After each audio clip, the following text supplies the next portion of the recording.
Seconda corsa e prima delle due gentleman del pomeriggio, cavalli di 3 anni, DJ Piz, Delivery dei Mag, Dubai Grad, Daytona Lakshmi, Divina Stella, Delta Jet in prima fila, Delfo di Igea, Diablo d'Asti e Daghi Daghi in seconda, ritirato Dubai Adri, macchina che lascia andare i concorrenti partiti.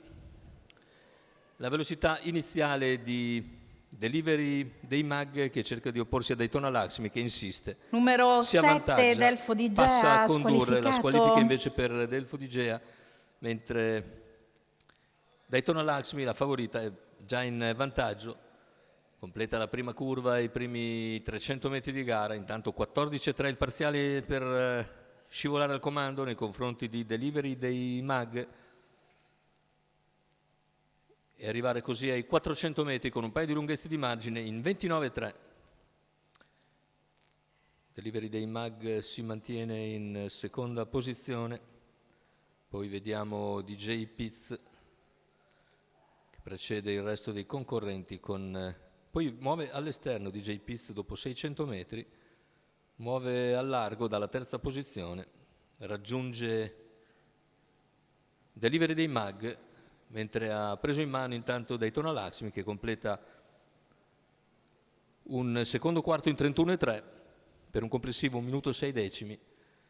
Siamo ora sulla penultima piegata, Daytona sempre leader nei confronti di Delivery dei Mag che ha all'esterno DJ Piz, poi lungo la corda è Diablo d'Asti, ancora Dubai Grad per corsie esterne.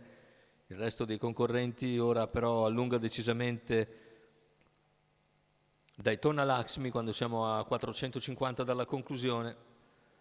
In seconda posizione si è portato intanto DJ Piz mentre avanza all'esterno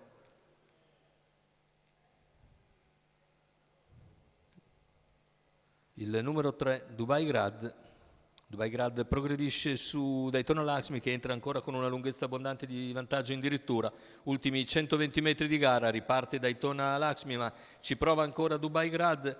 Finale con Daytona che si limita a controllare fin sul palo l'avversario, mentre al terzo finisce Diablo d'Asti.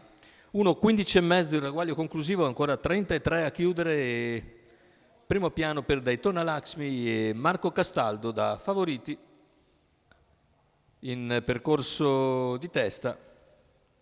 Il training è quello di Michela Racca per conto del signor Roberto Mantia.